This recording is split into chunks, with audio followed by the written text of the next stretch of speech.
Ernst Chladni, un musicien et physicien allemand du 8e siècle, fut un des premiers scientifiques occidentaux à étudier sérieusement le phénomène de l'onde.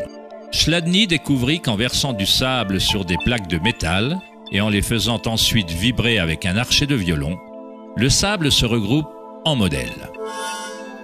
Différentes formes géométriques se dessinent selon la vibration produite. Chladni archiva un catalogue entier de ces formes qu'on désigne sous le nom des figures de Chladni. On peut trouver un grand nombre de ces modèles dans le monde naturel, comme les taches sur la tortue ou les modèles tachetés des léopards.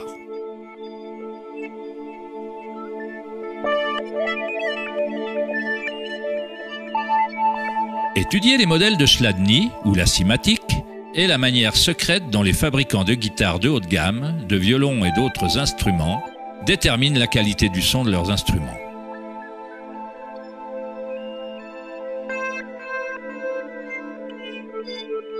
Dans les années 60, Hans Jenny a développé le travail de Chladni en utilisant des fluides variés et l'amplification électronique pour créer des fréquences sonores et les a surnommées cymatiques.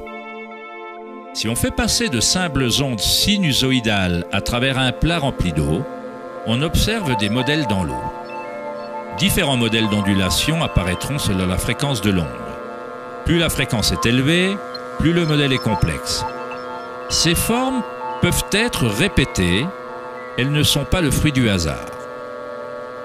Plus on observe, plus on commence à voir la façon dont les vibrations arrangent la matière en forme complexe à partir de simples ondes répétées. La vibration de l'eau ressemble au modèle d'un tournesol.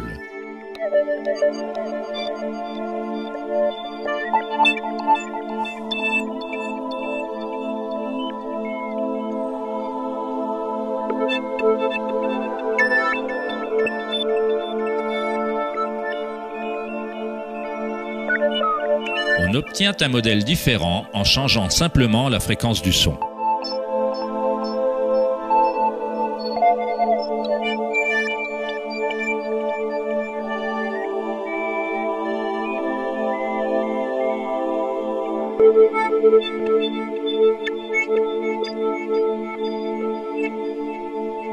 L'eau est une substance très mystérieuse. Elle est extrêmement sensible, c'est-à-dire qu'elle réceptionne et maintient la vibration. De par sa grande capacité de résonance, sa sensibilité et son aptitude à résonner, l'eau réagit instantanément à tout type d'onde. L'eau vibrante et la terre constituent la majorité de la masse des plantes et des animaux. On peut facilement observer la façon dont les vibrations dans l'eau créent des modèles naturels reconnaissables, mais en y ajoutant des solides et en augmentant l'amplitude, des choses encore plus intéressantes se produisent.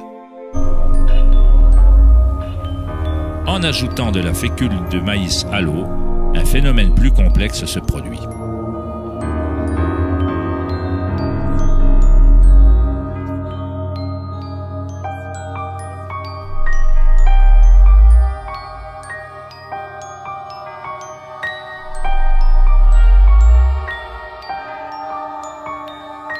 Il est possible qu'on puisse observer les principes mêmes de la vie, alors que les vibrations transforment la tache de fécule de maïs en ce qui ressemble à un organisme mouvant.